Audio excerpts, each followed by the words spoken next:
이제는 축구를 보면서 응원만 하는 게 아니고 축구를 직접 하시는 분들이 정말 많으신데요.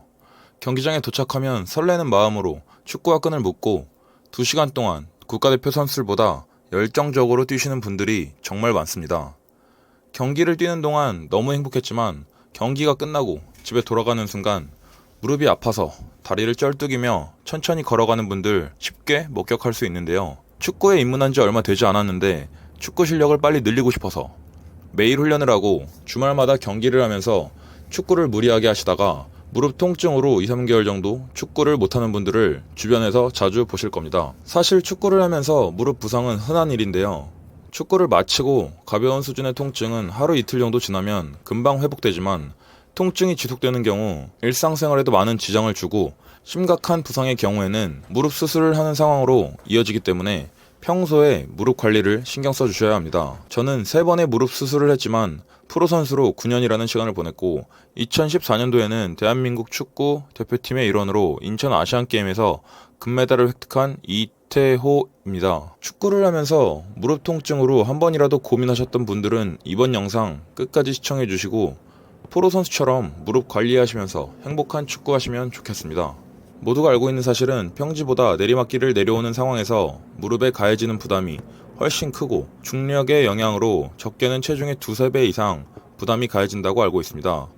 축구를 하게 되면 내리막길이 있는 경기장은 없지만 경기장에서 뛰는 모습을 생각해 보시면 자신의 최대 속도로 달리기를 하다가 급격하게 멈추거나 방향 전환을 하거나 볼을 뺏으려는 동작에서 상대와 부딪히는 상황은 내리막길보다 무릎에 큰 부담이 발생되고 부상으로 이어지는 상황이 많습니다. 축구를 하면서 어쩔 수 없이 발생되는 상황이라 경기 전에 미리 준비를 해주셔야 하는데요. 운동 전에 미리 준비를 한다고 해서 부상을 100% 피할 수는 없지만 부상을 예방하는데 분명히 효과가 있습니다. 가장 먼저 말씀드리고 싶은 내용은 아무리 시간이 없더라도 경기장에 들어가기 전에는 워밍업을 하고 들어가라고 전달드리고 싶은데요. 몸이 굳어진 상태에서는 부상을 당하기 쉬운데 워밍업을 진행하게 되면 혈액순환을 촉진하여 온몸에 체온이 올라가고 몸이 따뜻해져서 근육과 관절이 부드러워지면서 경기장에서 더 자유로운 움직임을 진행할 수 있습니다. 워밍업을 진행할 때 어떤 운동을 하면 좋을지 설명드리겠습니다. 첫 번째는 스트레칭과 폼롤러인데요. 무릎이 아프신 분들은 햄스트링 뒤쪽 스트레칭에 신경 써주셔야 합니다. 축구를 할 때 무릎 통증을 느끼는 사람들에게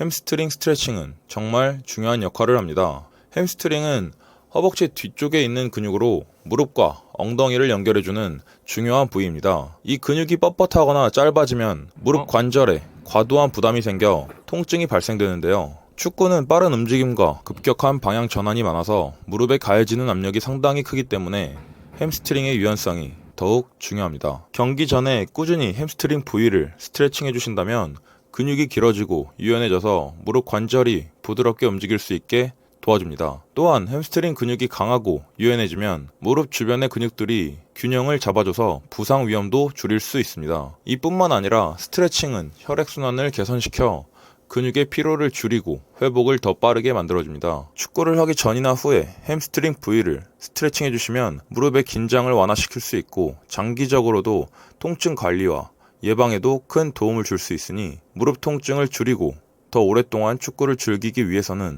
햄스트링 부위 쪽에 스트레칭을 꼭 실천해주세요.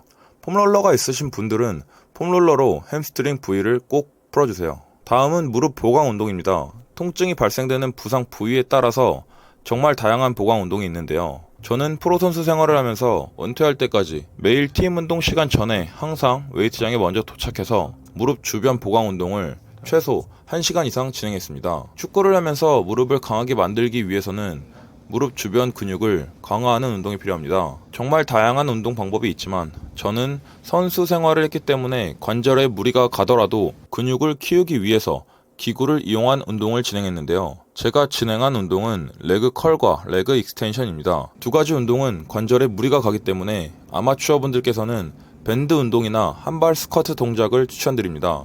특히 레그 컬과 레그 익스텐션은 관절에 무리가 가지만 무릎 주변 근육 힘을 길러주는 대표적인 운동입니다. 이 두 가지 운동을 꾸준히 하면 무릎 주변 근력을 키워서 무릎을 보호하고 부상에서 예방할 수 있는데요. 레그 컬은 허벅지 뒤쪽의 햄스트링 근육을 강화하는 운동입니다.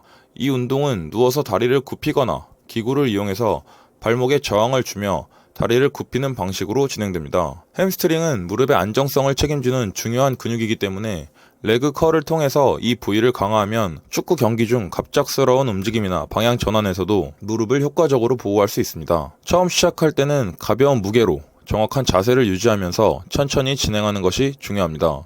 레그 익스텐션은 허벅지 앞쪽 근육인 대퇴사두근을 강화하는 운동입니다. 이 근육은 무릎 관절을 펴고 지탱하는 역할을 합니다. 기구에 앉아 발목 패드를 밀어 올리는 방식으로 진행되며 무릎 관절 주변 근육을 균형 있게 발달시킬 수 있습니다.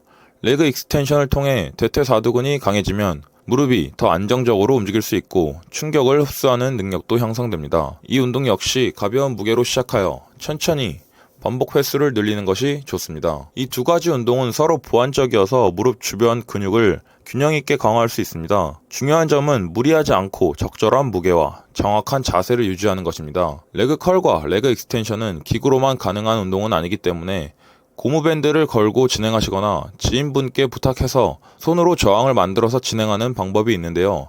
두 가지 운동 방법은 다음 영상에서 어떻게 진행하면 되는지 설명드리겠습니다. 이번에는 스텝 훈련인데요. 경기장에 들어가기 전에 스텝을 하는 것은 선수들에게 매우 중요한 준비 과정이고 무릎 상태를 체크하는 데 큰 도움이 됩니다. 스텝 훈련은 짧은 시간 동안 빠르고 다양한 움직임을 반복하는 훈련으로 경기장에서 발생하는 상황을 미리 체크하는 데 큰 도움을 줍니다. 축구는 짧은 시간 동안 폭발적인 움직임과 방향 전환이 반복되는 스포츠이기 때문에 이러한 움직임에 몸을 준비시키는 게 중요하고 반응 속도와 민첩성에 도움이 되기 때문에 경기 중에는 공이나 상대 움직임에 즉각적으로 반응하고 효율적으로 움직일 수 있도록 도와줍니다. 사다리 스텝 같은 훈련을 통해 근육의 협응력과 균형 감각을 키워주고 다리 근육과 몸의 중심을 조화롭게 사용하는 감각을 올리고 자신의 포지션에서 자주 발생하는 스텝을 미리 준비하면서 무릎의 컨디션을 확인할 수 있습니다. 이렇게 확인하게 되면 경기 중에 넘어지거나 균형을 잃으면서 부상당하는 상황을 방지해줍니다. 스텝 훈련은 작은 근육들까지 활성화되면서 관절과 인대가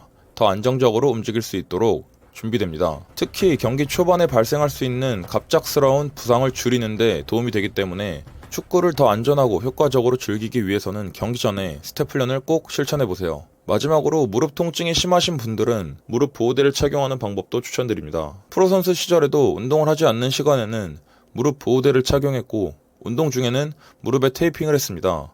저는 20년 넘게 축구를 하면서 정말 많은 무릎 보호대를 착용했는데요. 무릎 보호대를 착용하면 무릎을 안정적으로 고정시켜주는 효과가 있어 일상생활에서는 정말 자주 착용했습니다. 저는 상황에 맞게 벨크로형, 원통형, 밴드형을 사용했는데요.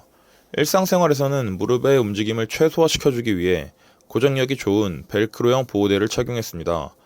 무릎 통증이 심하신 분들이라면 무릎 보호대를 착용하는 방법도 추천드립니다. 저는 무릎 수술을 3번이나 하면서 프로선수 생활을 이어가기 위해서 방금 설명드린 방법을 은퇴할 때까지 하루도 빠짐없이 매일 진행했는데요. 고등학교 1학년 첫 번째 수술을 진행하고 대학교 1학년 두 번째 수술을 진행했습니다. 그 이후로 수술을 더 이상 하지 않을 거라고 생각했지만 프로 6년 차에 3번째 무릎 수술을 진행했고 마지막에 은퇴할 때는 발바닥 수술까지 진행하면서 선수 생활 기간 동안 총 4번의 수술을 했습니다.